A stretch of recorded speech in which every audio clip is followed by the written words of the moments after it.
Welcome to Ceasefire, where we seek to bridge the divide in American politics. I'm Dasha Burns, Politico White House Bureau Chief, and joining me now on either side of the desk, two guests who have agreed to keep the conversation civil even when they disagree. Florida Democratic Congressman Jared Moskowitz and Tennessee Republican Congressman Tim Burchett. Thank you both so much for joining me today. I didn't agree to that. You did. Did you made some promises. You didn't sign anything? I got like a whole document. I think I saw you guys pinky swear before this. It said ceasefire. It was written all by Trump, of course. The ninth war that he settled between. So let our viewers in on the behind the scenes here. We've already had quite a rowdy, raucous introduction this morning. I want to start with that. You two have a friendship behind the scenes here. How did this friendship come to be? We're going public with it? I guess. Okay. Tim and I met, just on the floor through mutual friends. And Tim's someone who, even when he disagrees, vehemently disagrees, Tim makes friends across the aisle with everyone. Tim's got a lot of friends. In fact, I would argue Tim probably has more friends across the aisle than anyone else. Well, yeah, he's been here longer. So because of longevity. No, but I think that's the point, which is you can disagree without being disagreeable. You could still ask, like, how's your family? You could still ask, like, how are the kids? You could still go up to a member who who's battling something and say, hey, how's it going? And that's what Tim does, and that's how we met. Tim, I just like Jared. He's my guy. We don't agree probably on anything much politically, but we were friends. And I remember when that Jewish couple was assassinated, a young couple in Washington. That was a wake-up call, and I went to our leadership and I said, we need to make sure that especially our Jewish members are protected. And a lot of the Jewish members reached out to me across the aisle, but Jared and I had been buddies, and after Charlie Kirk got shot, first person to say anything to me about it, Jared Moskowitz. He asked me how I was doing. Wow. And if I was being safe. And he's my buddy. We've been friends since he got to Congress, and he actually took me to lunch one day. And, wow, breaking bread with the other side. I'm from Tennessee. Back when I was in the legislature, we reached across the aisle. I mean, it raised the speed limit with Steve Cohen, and I dare say we probably don't agree on anything. But he called my mama when my dad died, so we've been friends ever since we were in the legislature. And Jared's no different. We talk, we call each other, and he was my Santa Claus. Yeah, I want to put a little something up on the screen and have you guys explain this to me. By the way, I'm not the baby. That's not baby. Was that? Oh, that's Luna's. Is that baby Henry? It's Luna's baby. That is quite a beard you got there. Well, and see, you got the what are the candles called behind it? The Jewish. That's a menorah. Tim. Menorah, yeah. Yeah, it's a menorah. Yeah, I'm sorry, but there's only one way to spell it. Yeah, but he and Jared. He's Jewish, and I've tried to be a Christian. And I remember I was on some national TV show. And it was CNN, actually. Yeah, and they said, "Don't you realize that Jared is Jewish?" And I said, "Hey, my dadgum Savior's Jewish. Why can't my Santa Claus be Jewish? Yeah, Tim. I found out I was Santa Claus at Tim's 15-minute Christmas party through CNN. Well, so that brings me to my next question. But wait a minute, he walked down the hall with two dadgum poodles like they were reindeer. Okay, they're not my poodles. And they're not, what's his name? Marcelo, my buddy. Whose beard? There are a lot of questions. Yes, ma'am. Here but he went all out. Poodles and beard in the same conversation. He went all out, and I have a 15-minute Christmas party. Yeah, those are famous. Tell us about those. Well, you go to a Christmas party, and what happens? You sit there for 3 hours, or maybe a Hanukkah party, I don't know. And you're sitting there in the corner. We have those, by the way. I just want you to. Yeah. And so somebody corners you, somebody with wine breath, and you got to sit there and listen to them for 30 or 45 minutes. And I'm thinking, after 15 minutes, it's you've already got all the conversation you need. So I said, we're going to do a dadgum 15-minute Christmas party. But last year we would have 14 because we thought it dragged on too long. cut 15 it by a minute. minutes is like the old days. Did you wear the Santa costume for 15 minutes? 100%, and I took it super serious. No, because he posed with pictures. He sat down. People sat on his lap. Yeah. He asked them what they wanted for Christmas. Like, if you're going to come and make me Santa, like you're going to go all out. That's a huge responsibility. You're going to commit. 100%. So Spielberg called me afterwards and said, "Can we have the film rights?" And I said, "No." That was your podiatrist, Spielberg. Different. Yeah. Well, anyway. But no. Like, Tim had kids there. So these kids are coming up, and they're saying, I want a train for Christmas. And so then, I'm like, 100%, if you're a good boy, you'll... Congressman Santa will provide. And then I'm going, secretly finding the parents, be like, he wants a train? Yeah. Well, I think, look, I think a lot of Americans are watching this right now and are thinking, this is not the typical representation of Congress. Most people look at Washington and see people fighting. Do you think this kind of relationship across the aisle is rare, or is it more common than people realize? Well, I think there are a lot of relationships, not as many as there used to be. But I still think there are a lot of relationships. The problem is there's no incentive. There are not shows like this, right, that are incentivizing that relationship. The incentive on social media, the incentive on TV is only to fight. It isn't to find common ground. And by the way, you can fight and still be friendly. But that incentive system, then you're not a fighter. Then you're giving up your principles. Remember, if you call the other side the enemy or a traitor, how could you have friends? And so, look, we've done this to ourselves because we have played along with the negative incentive system. He's an attorney, thinks he's getting paid by the word here, but I'll just make it a lot easier. Everybody's just selling memberships, ma'am. What do you mean by that? If blacks and whites are fighting, if Jews and Christians are fighting, and Muslims are all fighting, then it just keeps the old leadership in power. And they're all sitting there laughing at us, and they're still getting their checks, and we're beating the crap out of each other. For the record, that was as many words as I said. I just, Well, we'll do a count and fact check afterwards. One kind of rare moment of bipartisanship did happen this week over the Epstein files, almost unanimous in the House, sailed through the Senate. President Trump did give it his blessing after months of trying to quash the whole thing. My colleagues at Politico are writing about this sort of disagreement between Thune and Johnson on this, because Johnson wanted some amendments to this bill.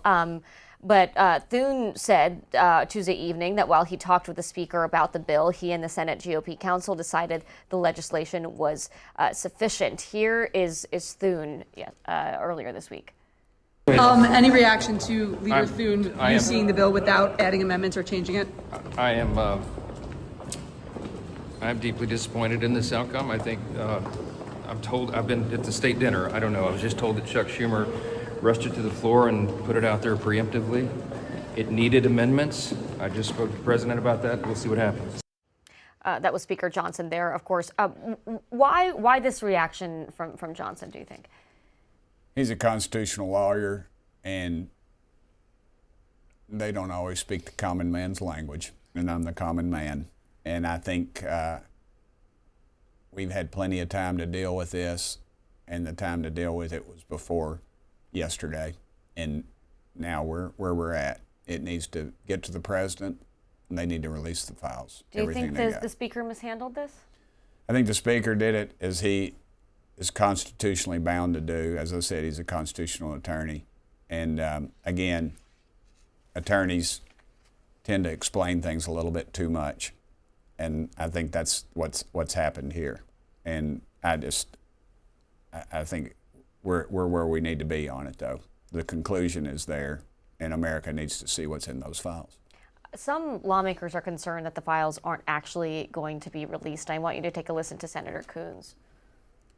My gut hunch is that Attorney General Bondi, having just been ordered on social media by the president to open an investigation into a series of high-profile Democrats, will promptly say, oh, no, there's an ongoing investigation. We can't disclose any of this.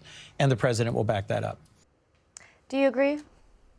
Well, first let me say, and I'm not going to beat Tim up too much, and because he's been saying what he just said for a while, that we should have gotten this chapter over sooner.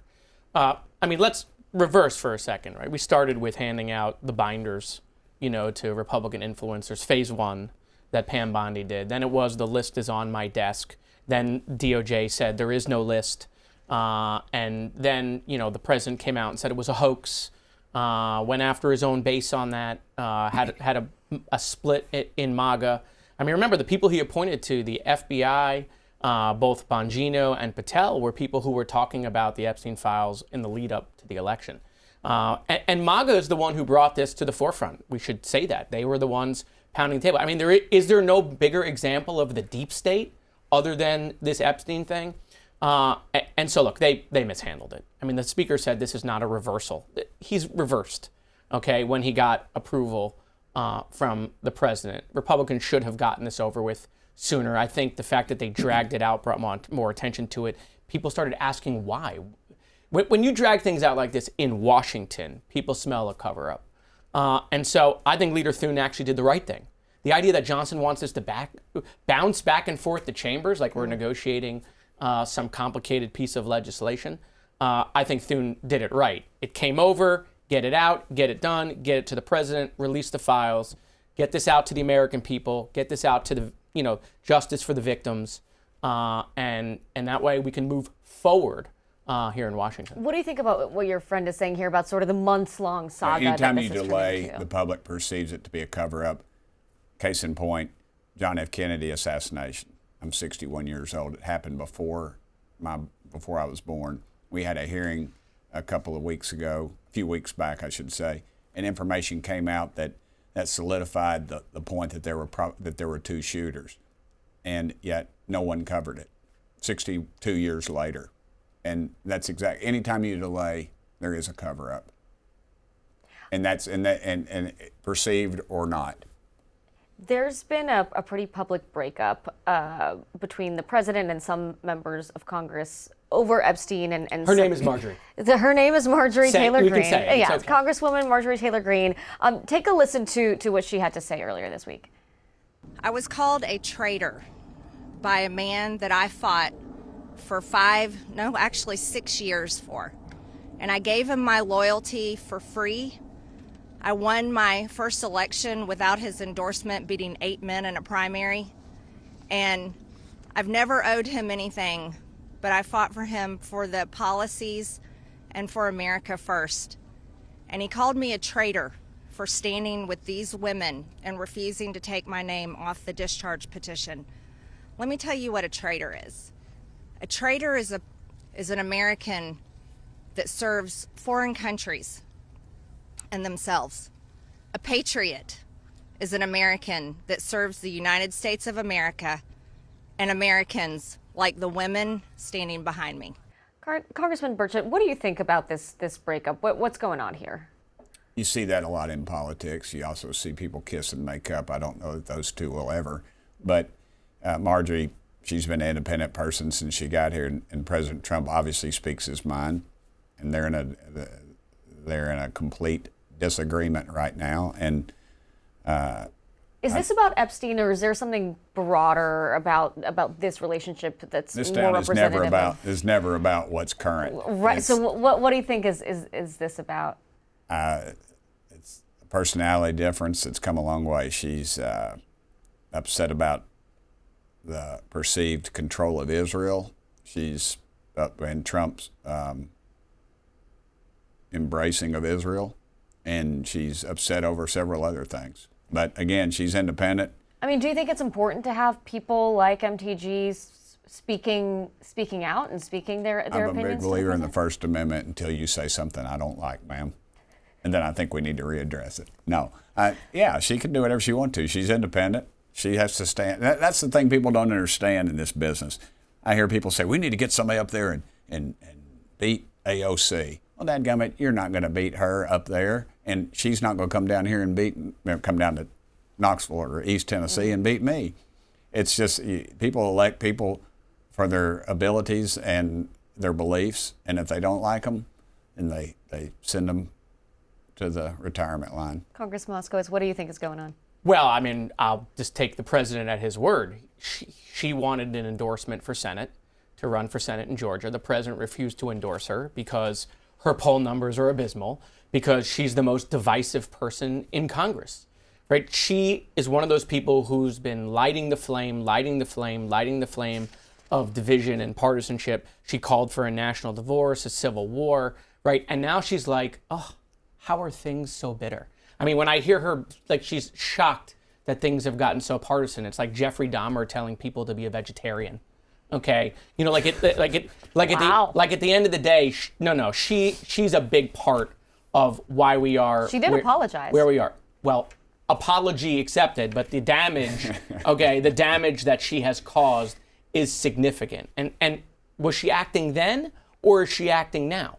Right? I mean, which one is the real deal? Because the idea that all of a sudden she doesn't get an endorsement for Senate, and now she has independence from the president and feels like being the number one attack dog. And look, Democrats, we're happy to take the in-kind contribution from Marjorie, in the fight, but this is not a genuine thing from someone who I think really wants to heal the nation. Beyond MTG, are you seeing?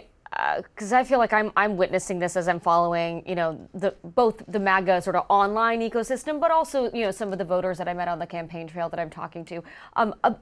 There seems to be a bit more dissent within the Republican Party on some of the things that the president is doing. You mentioned Israel. There's the H-1B visa issue. There's obviously Epstein. How are you seeing this and navigating it? I don't see it as a problem, man. I just stay in my lane and I do what I'm supposed to do, and I get reelected. It's what happens. I've said that's one of the strengths of the Republican Party that I don't see a lot of times. The Democrat Party votes in unison, and I'll tell you why. Because they use the carrot and the stick. They reward you with the carrot, or they beat you over the head with a stick. I would say the president uses some sticks. I know that. Himself. I'm just saying. But you don't see Democrats breaking rank very much. You see Republicans because there's an independent vein to it.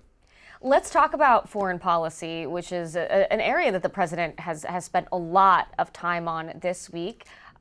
We saw the president hosting Saudi Crown Prince Mohammed bin Salman at the White House. There are a lot of Americans that were upset about this, both because of Jamal Khashoggi. Some 9/11 families weren't happy here, especially given the red carpet that was rolled out for him. Have you two talked about this meeting and the significance that you're both on the Foreign Affairs Committee? Well, yeah, Tim and I go out and have tea and talk about Saudi Arabia all the time. All the time. Yeah. Right? We both own a minor ownership in an oil well. He likes those little sandwiches, on the tea, the high tea. Yeah, the high tea. No, but seriously, I know you will, Tim. The president's approach to foreign policy is I will talk to everyone. I will roll out the red carpet for everyone, even if it offends some people. Listen, I think what the president is trying to do with Saudi Arabia is a good thing. That doesn't erase 9/11. It doesn't erase what happened to the journalist. And those things should be recognized. I think the president minimizing that, I disagree with him on that, which he did in the Oval Office. But that doesn't mean we shouldn't move forward, right? China is a major threat. And what we have to talk about in the world, and this is why, on foreign policy, I think pulling back to this isolationist position is very dangerous. Because, you could do that if there wasn't another player out there willing to come into the vacuum. But everywhere we withdraw, China is coming in, and they're coming in with money and military support. And so we have a choice with Saudi Arabia. They can be our ally, or they're going to go to China. And so I think what the president is trying to do there is good. I also think the president trying to reshape the Middle East so that it is not a hotbed, trying to have allies, trying to isolate Iran, who is making drones for the Russians in the Ukrainian war. I mean, there's a lot that runs through the Middle East right now, right? And that Saudi Arabia is a huge player with. Getting them into the Abraham Accords is a reset for the whole Middle East. See, this is why this show is so special, because here you have a Democrat praising Trump's foreign policy, and you're sitting here nodding along. What do you think about what he's saying? Well, let me put it so 95% of the population can understand what Jared just said. You're the translator. Right. Bob Dylan had a song. I think he became a Christian for about a week one time, and so he sold a lot to us good Christians. But he had a song called You Gotta Serve Somebody. And I think that's the title of it. And what he said was, you got to serve somebody. It may be the devil or it may be the Lord. If you're not serving the Lord, the devil's going to fill that vacuum. That's exactly what Jared was saying. We have got to be careful about where China and their outreach. We've seen them in Central America. I mean, they're in Washington, D.C., for goodness sakes. They own a lot of things that they shouldn't. And so we've got to make sure enemy of my enemy is my friend. In this case, and Abraham Accords is a perfect example of that. We've got to fill that void, because if we don't, China will, and they are a willing partner in anybody they think they can put the squeeze on this country. The thorn in the president's side has less so been the Middle East. More so, it has been Russia and Ukraine. He said he would solve that war on day one. It's proven to be a huge challenge. There is reporting now this week from Axios. I have some reporting on this as well, that some momentum. There's momentum in the talks. Steve Witkoff, the president's special envoy for peace, has been working with the Russians to craft a deal. They're now working on selling that to the Ukrainians. A source told me that they're expecting some sort of framework of an agreement as soon as this next couple of weeks here. How are you seeing from where you sit this process going? Is it appropriate the way that the administration is handling it? Do you have concerns? First of all, it's not our war. Second of all, the president understands the most second powerful thing we have outside of our military is our economic might. And I believe that's how we deal with Russia and Ukraine, through whatever pressure we have to apply to countries that are wanting to do business with Russia. We need to apply that pressure accordingly. And I think the president understands that probably better than a lot of people. And I think that's the avenues he's going. And yeah, it's taken longer than we thought, but I think we're going to get there. We used to have a saying in the state legislature, go a little slower, you get there a little faster. And I think that's what we're seeing right now. It's taken longer than we wanted, but I think we'll get there. There's been concern about this idea of rewarding the aggressor, rewarding Russia in this case, given the administration has done a lot of work to get them comfortable with a proposed peace deal and then taking it to Ukraine. At the same time, they're trying to get this thing over with, and they feel that this is the best way forward. Well, again, that's because it goes back to China, right? Because whatever happens here, China's going to take lessons away with Taiwan. I mean, we think in terms of quarters, and China thinks in terms of 100 years. And so, look, you had a UN Security Council member in Russia go invade a sovereign nation. In fact, that's why the UN Security Council was set up to try to prevent these sort of things, right? So you have another UN Security Council member in China, looking at Taiwan. And so this is a world proxy war that's going on in Ukraine. It may not have started that way, but it is that way now, between China, Russia, Iran, the North Koreans, and then obviously you have the U.S. and European nations with Ukraine. And so I would love for the war to get over. No one believed Trump was going to solve it on day one, just like he hasn't gotten prices down on day one, right? But I would love for the war to get over. I think, we got to make sure Ukraine's happy with the solution. Negotiating first with the Russians and then going to the Ukrainians. Usually you get a deal with your allies first, and then you... But let's see what happens. I mean, I think the Ukrainians are going to want an Article 5-like protection. Even if they're not in NATO, they're going to want an Article 5-like protection, because whatever they agree to, they're going to want to know, that's it, right? We're not going to wind up in this situation again. Are you concerned about the way that this administration is going about it, though? Or do you think at this point we got to get this thing done with, so however they get there is fine? Listen, I'm an end result guy, right? How the sausage is made is less important to me.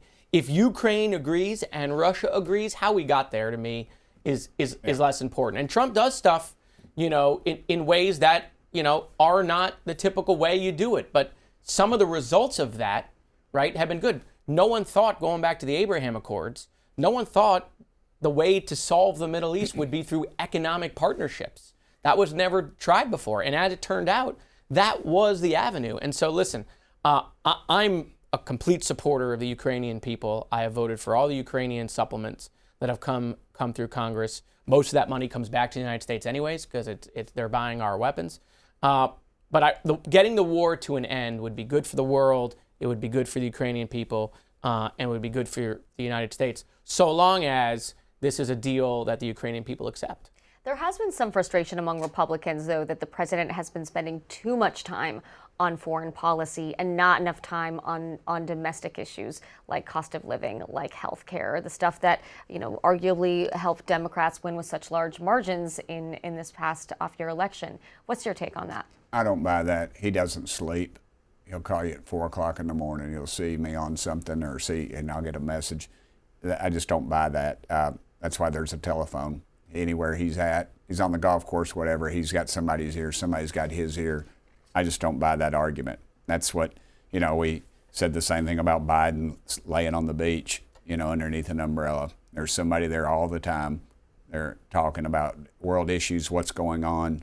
I've been with the president, walked right through that into the Oval Office. There's TV screens up on the left, and there's stacks of paper under each one. He's reading, he's checking, he's doing everything. He can multitask. I just don't buy that argument at all. Then on healthcare, I mean. Okay, yeah. Well, Obamacare, Yeah. Yeah. You were ready to go with You that were one, I know. baby. Oh my gosh, you couldn't I didn't even get have that. to ask a question. Yeah, well, I was just going to say, we've been talking about it, and I'll play with you on your all's thing. We've been talking about it. Have you two have there been cross the aisle conversations Well, about I mean, it? we've been talking about healthcare for 20 years. 20 years, ma'am, and it's not, here's my argument all along. I say, cut the insurance companies out, billion-dollar profits. What's wrong with getting the patients and the doctors in the room and letting them talk? That's the problem, because Washington, D.C. is greedy. You run a $100 bill down the aisle of Congress on a fishing line, half of Congress is going to break their neck trying to get it.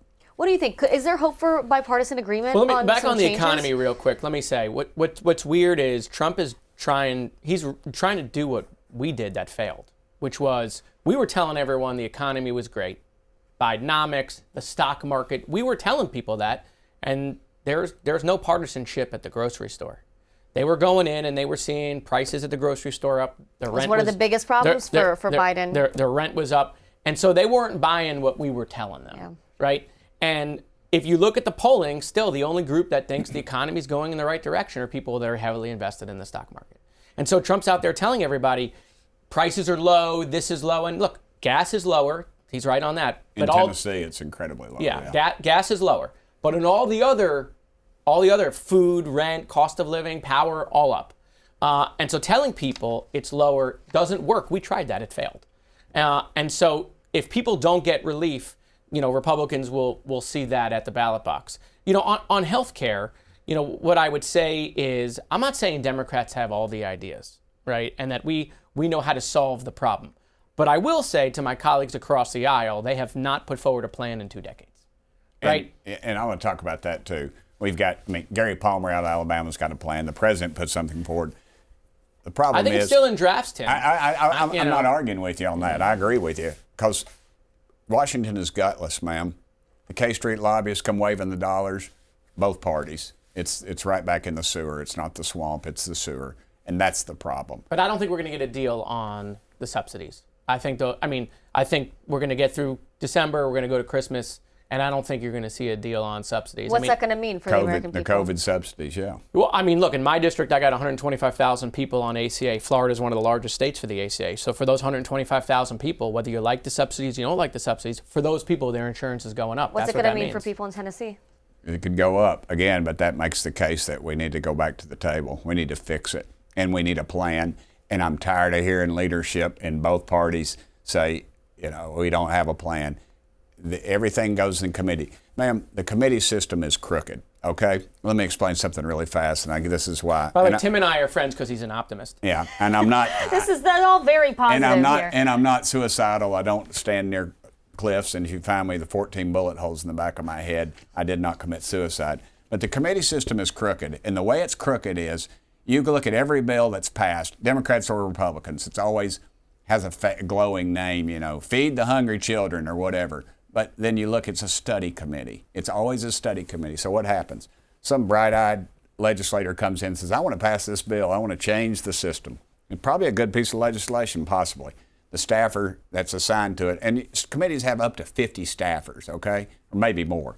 And that staffer who's been wined and dined, maybe gone on a trip, maybe illegal, I don't know, with a lobbyist, whatever, or they bought him a drink somewhere, that's whose committee it goes through. And what do chairmen do when they get over a committee? They don't fire their entire staff. They bring most of them along. And that staffer puts it in that person's ear. They say, oh, hey, man, this is a great piece of legislation, but we're not going to pass it like this. You go, oh, well, let me give you something you can pass. And it's always a study. Ma'am, you know that ending scene in Raiders of the Lost Ark where they go into that warehouse and and they're looking for, and the Ark is in there. I don't know if you've seen Raiders of the Lost Ark. I've seen Raiders of the Okay, at the end. That is where all those studies go. I've been in Congress 8 years.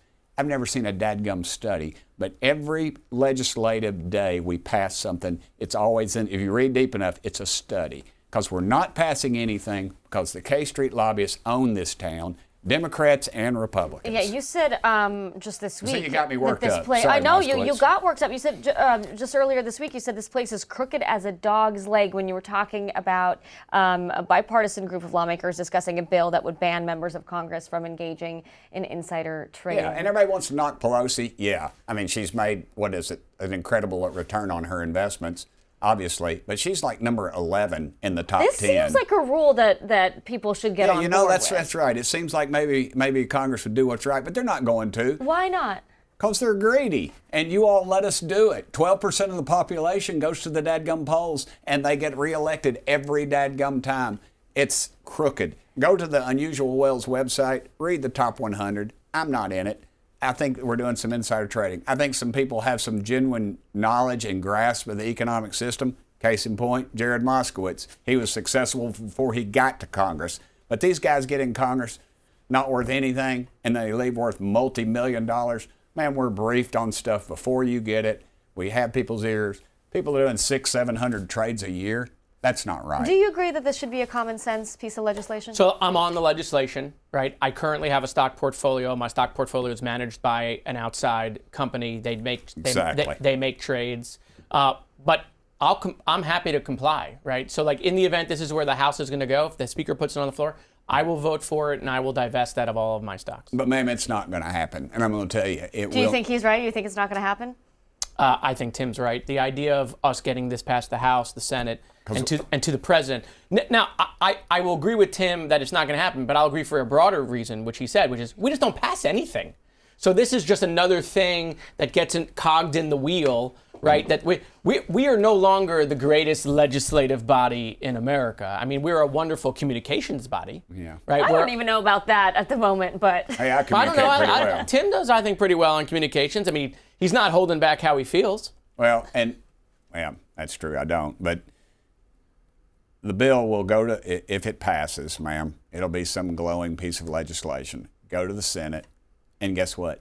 They'll amend it to something else, something a little bigger, a little better that we cannot agree on, and then it will die. And both sides, the House will say, those old 100-year-old guys over in the Senate aren't doing anything. Then they'll say, those young punks in the House aren't doing anything. Because it's a game. It's a game, and we got to wake up. well, listen, gentlemen, you two have been incredibly candid and civil with each other. Are you coming to my Christmas party, Jared? Do I have the invite? 15 minutes, right? I think I can Don't make be that late. commitment, I'll be there. actually. I think I Virginia can make Fox that was commitment. there at like 20 after, I'll be there. and I'd already pulled I pulled the Kmart trick. I'll I be was blinking standing the by the lights. menorah. I'll be there. With the beard, I expect Well, the I'm beard not and saying the this year. beard. That was a one and done thing. I'm So not one and right. done. Yeah, One yeah. and done. Gentlemen, we are all out of time. We could do this for a lot longer, though. Thank you both so much. We got Love a you, fist brother. bump. I think this is the first ceasefire fist bump. Appreciate that. Well, I Making created history. He's my attorney. He copyrighted it for me. Gentlemen, thank you both so much for joining me. Really appreciate it. Let's turn now to this week's C-SPAN Flashback, where we dig deep into the video archives to show you a moment in political history that's eerily similar to what's happening today. In 1993, House Republicans called for the immediate release of documents from an internal probe into the former postmaster's charges of conspiracy and embezzlement, and criticized the House Democratic leadership for failing to provide all disclosure. Here's then Ohio House member John Boehner leading the effort. We called it a whitewash, and we demanded again at that time that Congress fully disclose what was happening in the House Post Office, and all of those records ought to be turned over for public inspection. I believe that it was a cover-up and a whitewash of what the task force did. There are discussions going on the floor today that would indicate some type of deal trying to be made to turn over some of this information. Partial disclosure, a sanitized version of that testimony.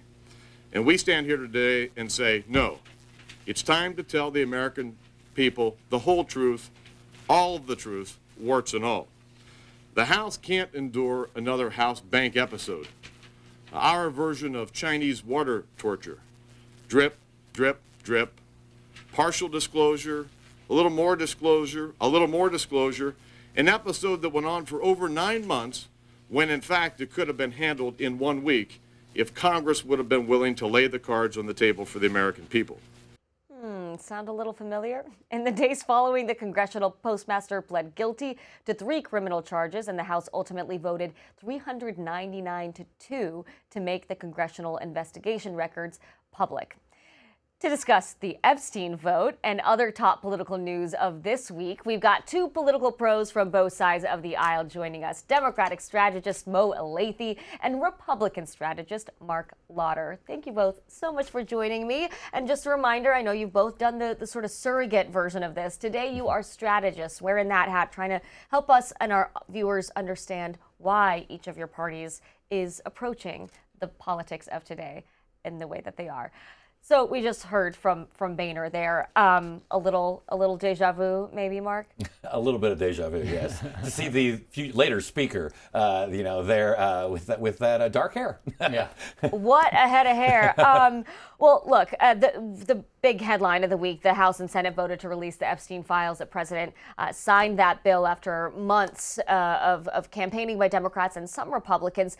Thomas Massie and Marjorie Taylor Greene were particularly passionate about this effort. And here's Massie explaining why he thinks the president changed his tune on this. Listen. Well, he got tired of me winning, so he joined our side. I have no animosity toward him. I regret that it got personal for some folks, but it never has for me. It's always been about the survivors. The Speaker, the Attorney General, the FBI Director, the President, and the Vice President could have saved us all this time and embarrassment, frankly, for our own party if they'd just done the right thing 4 months ago. I mean, Mark, I had so many Republicans close to the president telling me behind the scenes for months that the White House was not strategic about this. What do you think happened, and why do you think the president ultimately did pivot in the way that he did? Well, I think probably, and I'm assuming here, that he thought that any kind of release of all of the documents, any mention of the president's name himself, and he did know Jeffrey Epstein, years prior. He kicked him out of his club. That's all well documented. But when we live in a media environment that we currently do, every mention of his name will be used to tarnish him. The facts be darned, and they will come out. And so he thought, if we can keep this from all coming out, let the process work itself through, that it would probably lead to more of a responsible reporting on it, and all it did was feed upon itself. Yeah, do you think the fact that he had to be sort of dragged to this conclusion harmed him politically? I'm not sure if it's harming him politically, except it's distracting. And I think he is correct in that respect, is that we have been consumed in this city and in the media market broadly by this topic for so long, it does take away from the other victories that he would claim. And so I think part of that also was going into his strategy to say, look, let's talk about the economy. Let's talk about ending the wars. Let's talk about immigration. And yet, when you turn on, especially in cable news, a lot of times it's consumed by the Epstein files. If I was writing a textbook for future campaign political communications directors, when I got to the chapter on what not to do, this is the case study. The way this White House has handled this from day one is the case study of how to mismanage a politically sensitive issue. He fed this beast for years. He talked about this for years. He elevated it. The people around him elevated it. And then when the opportunity came to release it, he gave the appearance of a cover-up. As you said, right? Like, truth be damned, we don't know if there's a problem there or not. He says there's not, but he sure made it look like there was one. And for the first time in a decade, he did not have his party in lockstep behind him. There were cracks in the dam. Water was seeping through. More and more Republicans were saying, on this one, we can't stand with you, buddy. And you're right, he did have to get dragged into it. So I understand the strategy on the back end. I understand the strategy behind the pivot. But for the life of me, really can't understand the strategy on the front end. What about the Democratic strategy here? How have Dems approached this? Are they sort of in control of the narrative in the way that you think that they should be? And where do they take it from here? For Dems, I think there are a couple of points. Number one, along with a few brave Republicans, be seen as standing on the side of the victims. If Democrats were seen as standing on the side of the victims, that is always the right place to be politically and, more important, morally. So that, I think, drove them first and foremost, especially the more resistance they saw coming from the White House, the more opportunity there was. And I understand a lot of people say, well, why didn't you show that same compassion when Joe Biden Right. I mean, was do you in think the White that House, and I think that's a legit opportunism concern. that people are criticizing Democrats about is a potential danger? Look, in this day and age, I have no idea what's dangerous or not anymore, right? Voters kind of have very different ideas sometimes than Mark and I do. But I do think when you look at the polling that shows on the Epstein case, an overwhelming majority of Americans, including Republican voters, including MAGA voters, say the president has mishandled this situation. I'm not too worried about blowback on the Democrats on this one. The president eventually had to turn because Republicans who are up for re-election next year were about to face some angry voters. Democrats, I think, have managed not to screw it up so far, and that's about as good as I've seen on a lot of issues these days. Well, I think one of the reasons this story is so sticky is because of what it says more broadly about the president's base. I mean, take a look at this headline from The Hill this week. The memo, MAGA tensions are backdrop for Trump's surprise Epstein U-turn. The Epstein matter, they write, is just one of several issues that have caused discontent among Trump's Make America Great Again base in recent months, feeding questions about whether the president's coalition of support may be more brittle than it appeared in the initial months of his second term. Mark, does the president have an issue with his base right now? No, I don't think so. There was a disagreement on this, I think, on how it was handled. And I think as soon as this gets pushed into the kind of the recycled bin of news that we're no longer talking about, which will happen here over the course, probably through the end of the year. It will go away. It will focus back again on the economy, on immigration, the things that the president wants. Well, but even on immigration, there's a H-1B visa debate. There's frustration about the president's more interventionist inclinations on foreign policy that the base didn't necessarily expect in this term. Does the president need to be thinking about how some of his policy moves are maybe surprising the MAGA base? The H-1B visa issue is a little bit more challenging because it's literally not America first in the literal term. It's bringing foreigners in and giving them access to jobs. The economic reason behind it is because all the corporate titans and everyone are saying, we need these workers. We don't have enough of them here in the United States, and you can't just snap your fingers and get yourself a computer scientist or a highly trained engineer. So that one is going to have to be nuanced, and there's probably going to be some tension on that one. But I think when it comes to some of the foreign interventions, I think there's a big difference between blowing drug boats out of the water or even getting tough with dictators and putting American boots on the ground long term, like we saw in previous administrations, especially in the Middle East, nation building, those kinds of things. So I think he can win on that one. But ultimately, it comes down to one thing, as it always does. I think Mo would even maybe agree. It's always the economy, stupid. If people are happy about the economy, they will swallow a lot of it, everything else.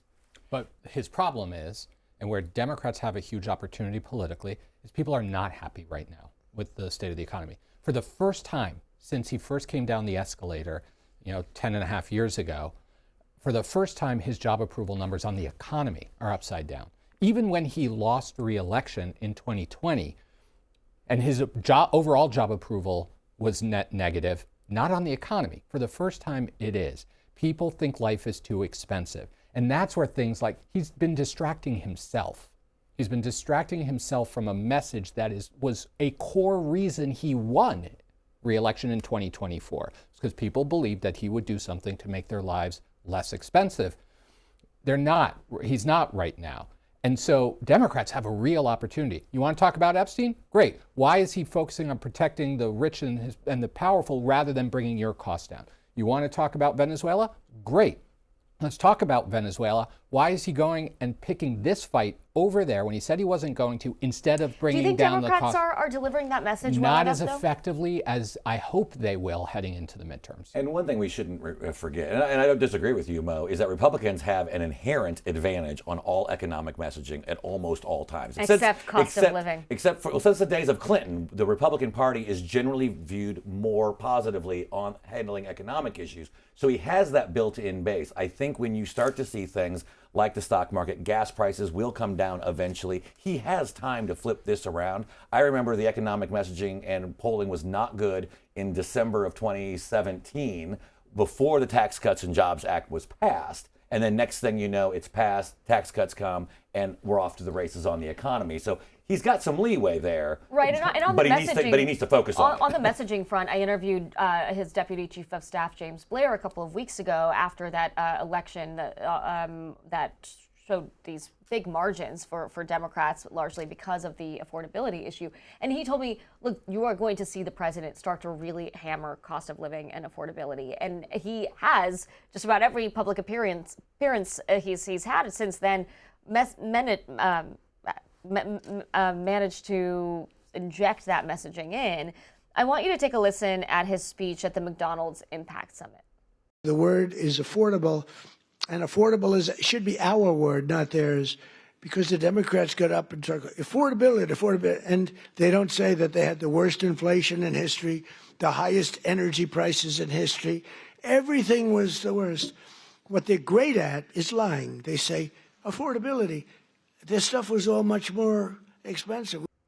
Mark, what do you want to see from the president on this? What's your advice to the White House? Well, twofold. Number one, I want to see him do more of that, because we have to remind people that the reason why things aren't affordable is because of Democrats and Joe Biden. And this has worked throughout history. I mean, remember Barack Obama, who had a very sluggish recovery from the Great Recession, always remembered, and the people remembered, it happened under George W. Bush. And so he didn't have all of the penalty in terms of public perception on the economy, because people thought, well, it happened under Bush. It was Bush's fault. So he needs to remind people what was the problem and that he's working on it, and then highlighting where it's getting better. And I think to our earlier point, whether it's on Epstein, whether it's even on H-1B visas and other things, this White House has not been as focused delivering that message as you could have, to make sure that it's resonating in the minds of the American people. How do Democrats respond? Here's some bipartisan strategic agreement. Mark wants to see him do more of that. I want to see him do more of that, right? I think if the president is out there doing exactly what Joe Biden did in terms of messaging, right, he's going to struggle just as Joe Biden did. Because what I heard there, right, Joe Biden spent all of his time talking about how much stronger the macroeconomic landscape was under his presidency than it was under Donald Trump's presidency. And people were saying, well, I don't know what you're talking about, because I am not feeling it in my wallet, at my kitchen table, when I'm walking through the aisles of the grocery store. That's exactly what Donald Trump is doing right now. He's saying, look at the macroeconomic landscape, and it's so much better than it was under Joe Biden. People are tired of hearing who's at fault. They want to know, what are you doing to make sure I keep a few bucks left in my wallet after a trip to the grocery store? Because right now I can't. And he's not doing that.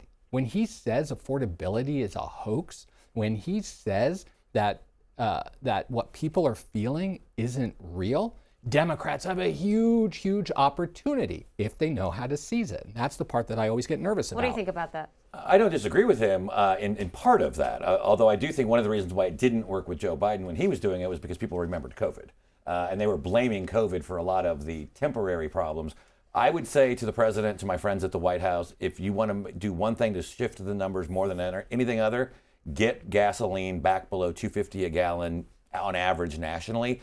Every gas station, every corner, whether you're in an Uber, whether you're driving your own car, whether you're walking or biking, you see it, you know what it says, and it's a billboard for a strong economy. It also helps small business people, because whether it's the plumbers, the produce, all of that, those gas prices go into everything, and you can actually start to get control of prices by lowering the price of gas. Voters' feelings on the economy aren't always tied directly to the data. You can say all you want, the stock market's great, and there are all these indicators, GDP growth, whatever. If people aren't feeling it, it is a problem for whoever is sitting in the Oval Office. You have until, and my personal thought is, and I said this back in 2024, when we get to April or May, when we got to April, May 2024, inflation, people weren't feeling good about the Biden economy, I'm like, this election is done.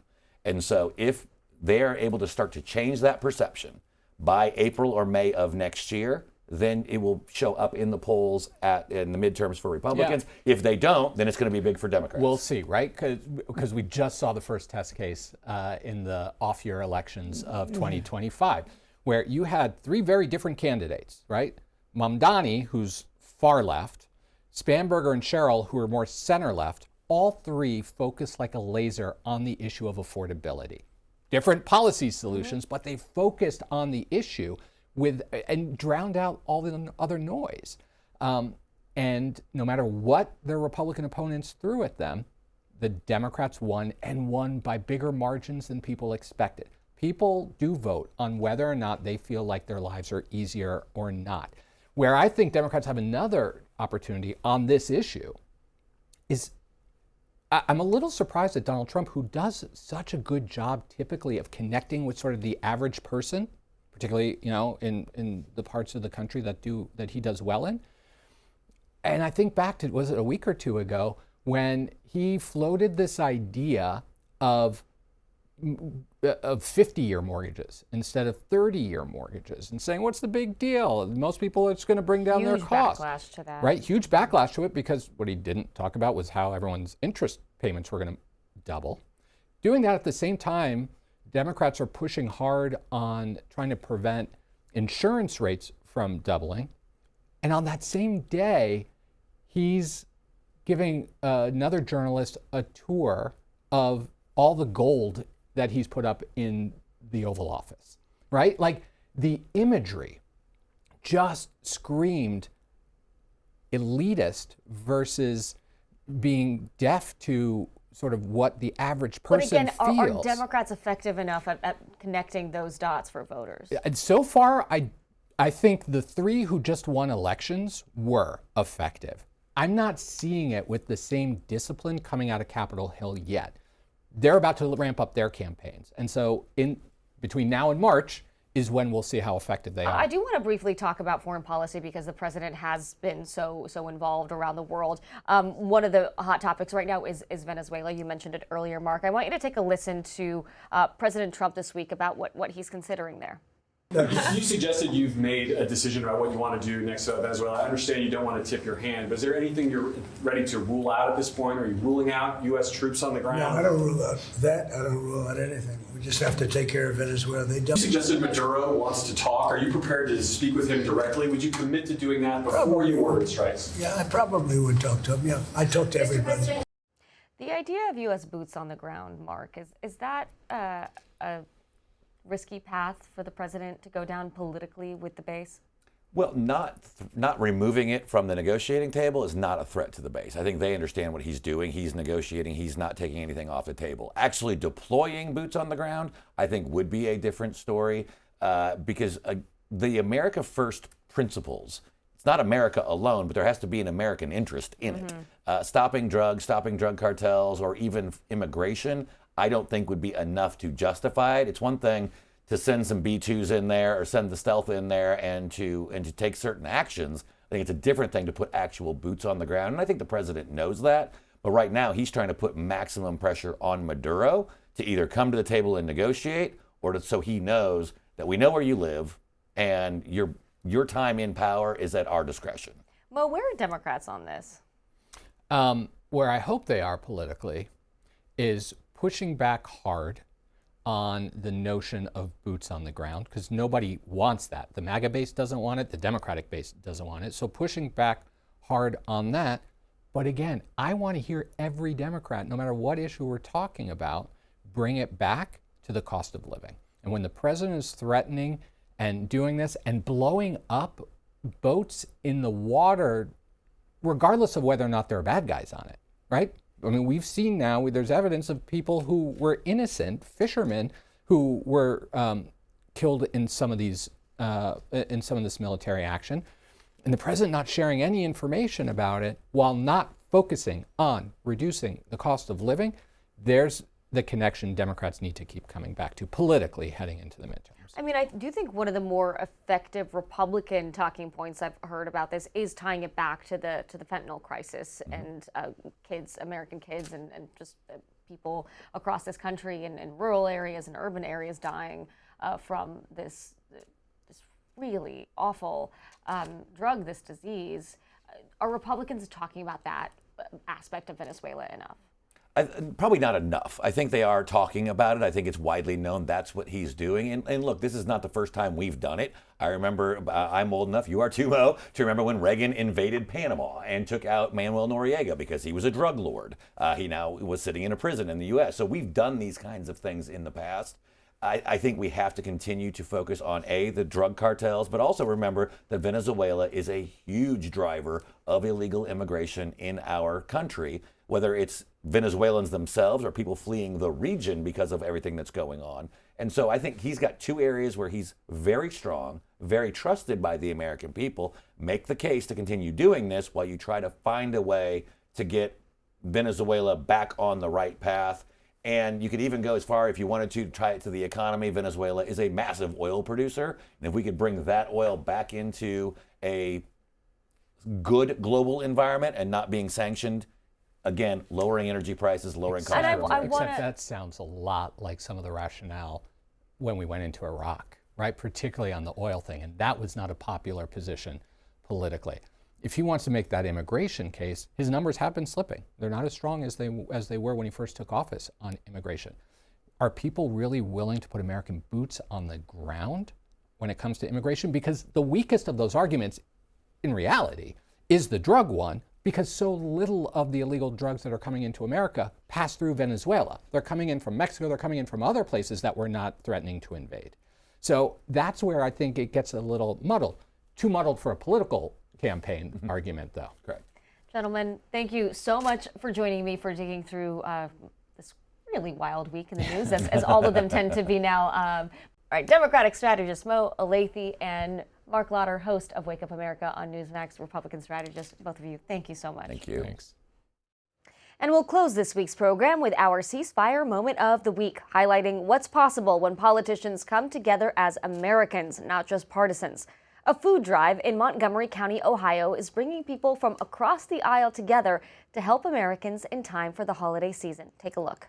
Had a short time to do this because I figured, hopefully the government shutdown would come soon, and it finally did, but people are still without their SNAP benefits. People need help right now with groceries, and hopefully they can have a good Thanksgiving with their family and enjoy time with their family, and we can help defray some of those costs.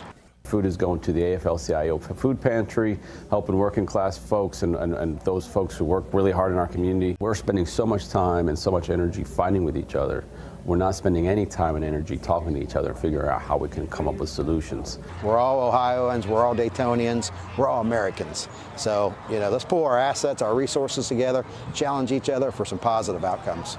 A bipartisan effort to help the community, moments we love to showcase here on Ceasefire. That's all the time we have for this episode. Join us next time as I sit down with former independent presidential candidate Cornel West and conservative legal scholar Robert George. Ceasefire is also available as a podcast. Find us in all of the usual places. I'm Dasha Burns, and remember, whether or not you agree, keep talking and keep listening.